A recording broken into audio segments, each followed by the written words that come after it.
Hi everyone, welcome back to Advancing with Watercolor, and I'm continuing to build on a series called Problems and Solutions. Today we deal in creating depth in a complex scene.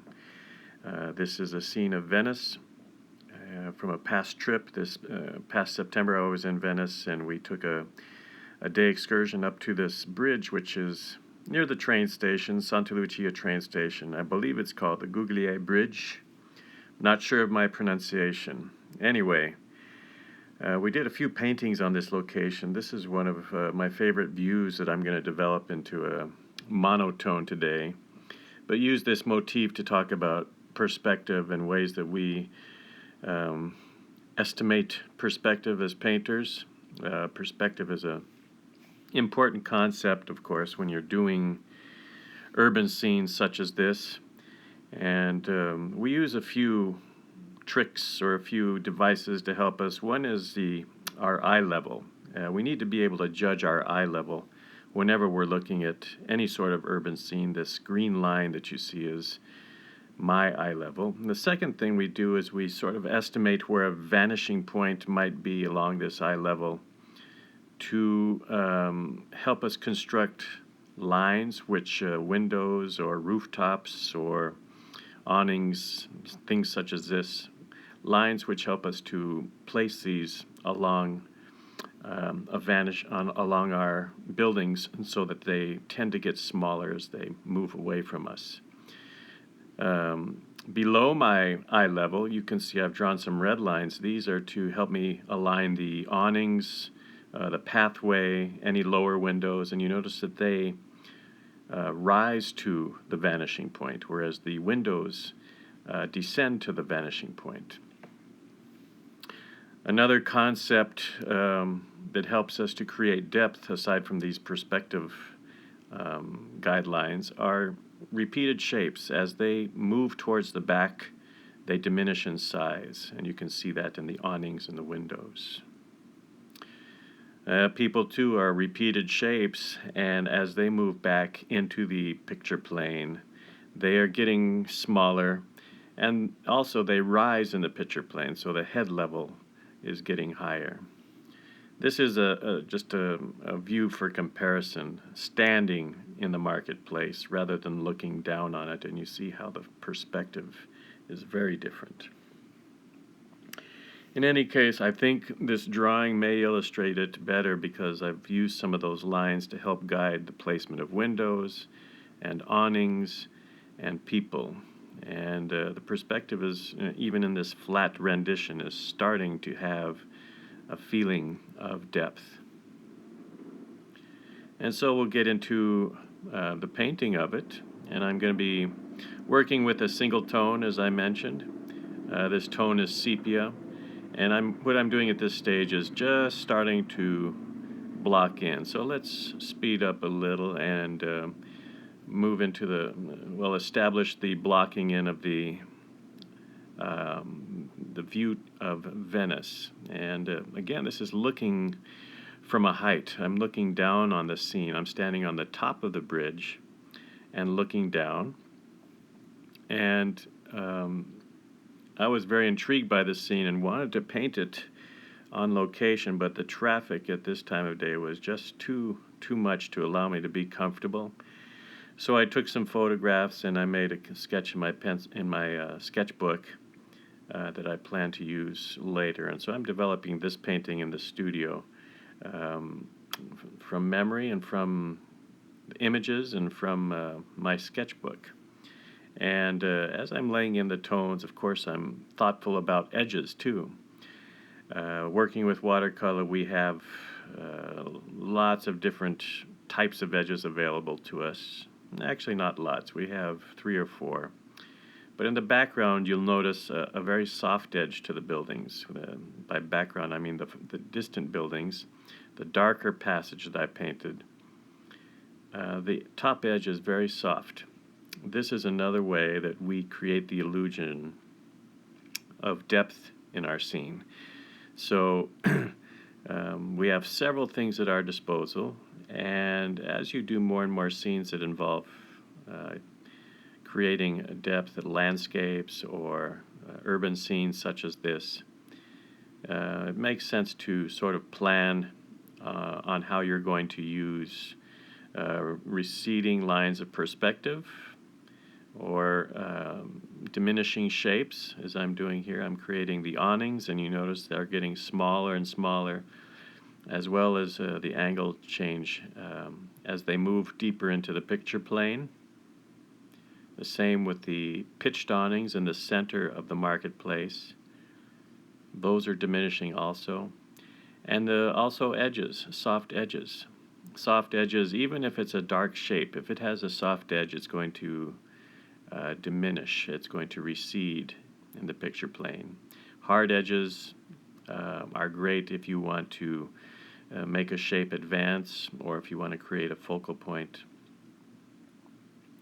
And I'm keeping the edges of the awnings rather hard for most of the duration of this painting. As I move towards the end of the painting, I return and I soften some of the distant edges, but at this stage I'm keeping everything sort of hard and crisp. Even the shadow lines at this stage, those shadows that form a beautiful shape coming forward at the bottom of the picture, I'm keeping rather soft at this stage. My intention is to evaluate it, as the painting is completed and decide at some point whether to leave them like this or to soften them a bit and tailor the finish towards my center of interest. So the painting has a finished, not a finished look, but it has the illusion of depth already, even at this early stage. What I'm doing now is returning to some of the awnings and placing a light wash on parts of them. I'm keeping the white in a few areas that I want to remain sort of attention-getting, and other places I'm passing a shadow over the awnings and at the same time rubbing that in a bit and making the edges a little softer. And I continue this sort of work of adjusting the awnings until I start to see the focal point, the focal center appear as I would like it to appear in the final stage.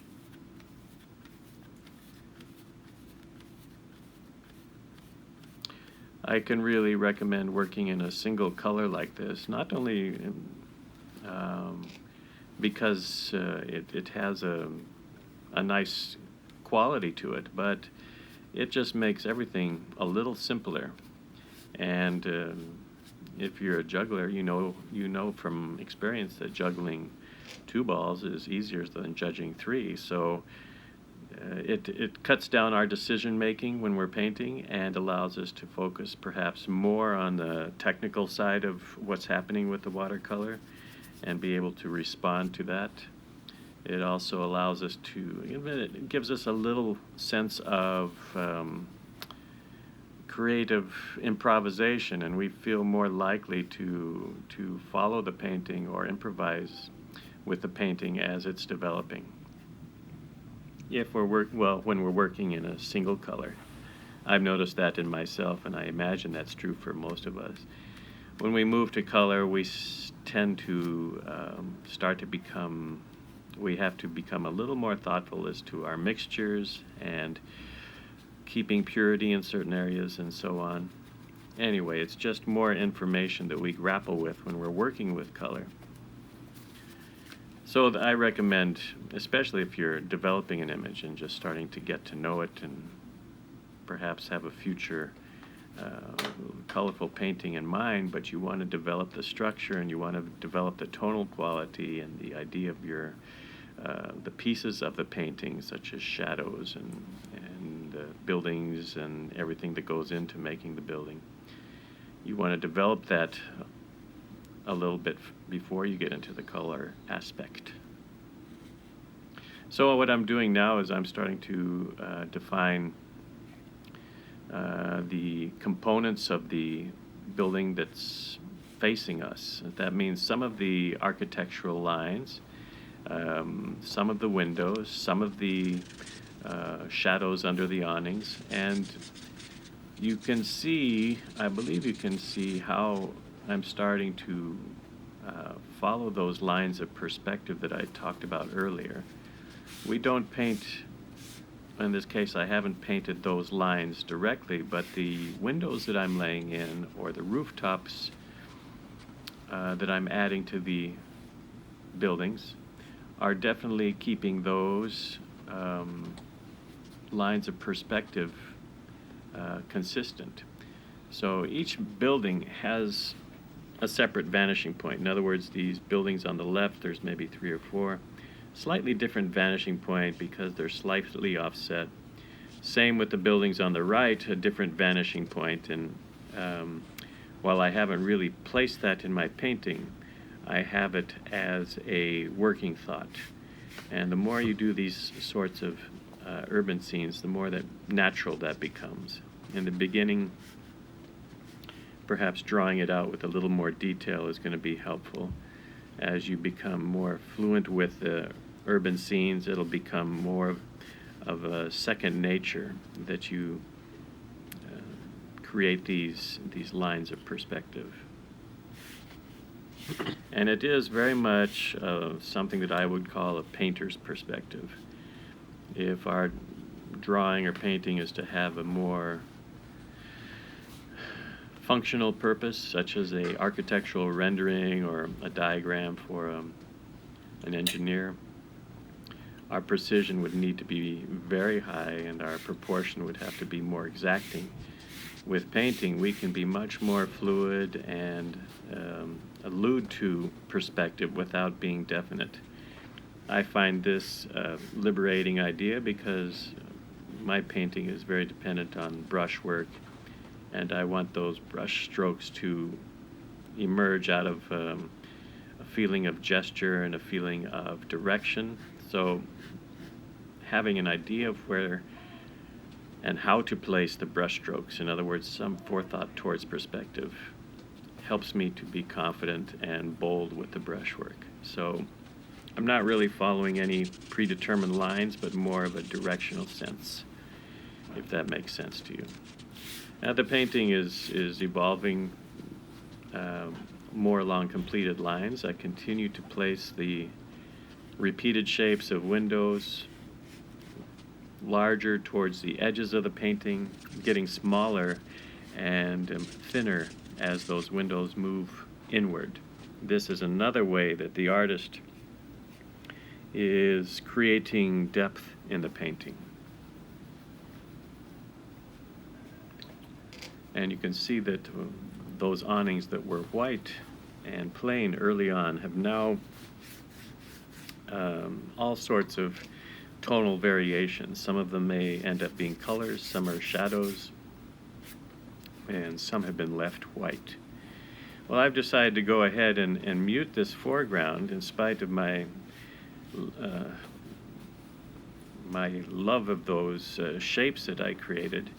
But I felt I wanted to get a little more of an attention to the awnings of the midground and the awnings and the drama that was created by the contrast of a white ground with very dark shadows moving across the ground was a little too attractive, I guess is what I would say, and I wanted to mute that a little bit.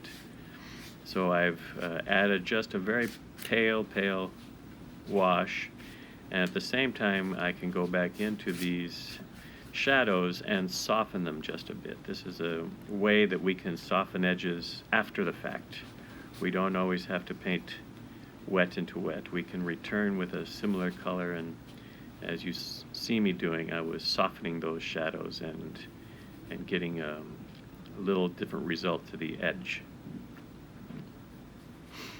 Well, I'm returning now with some of my darkest darks, trying to bring out the foreground figures.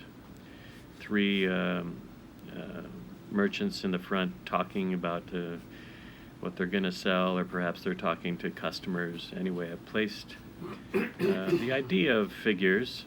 Right now they're simply, I guess I would say, torsos. You see some torsos to the left, and as I refine them, I'll place legs, arms, heads to these simple shapes, but I like to place them and group them in this fashion so that I am happy with the groupings, and then I'll add detail to that later. These urban scenes can be quite fun.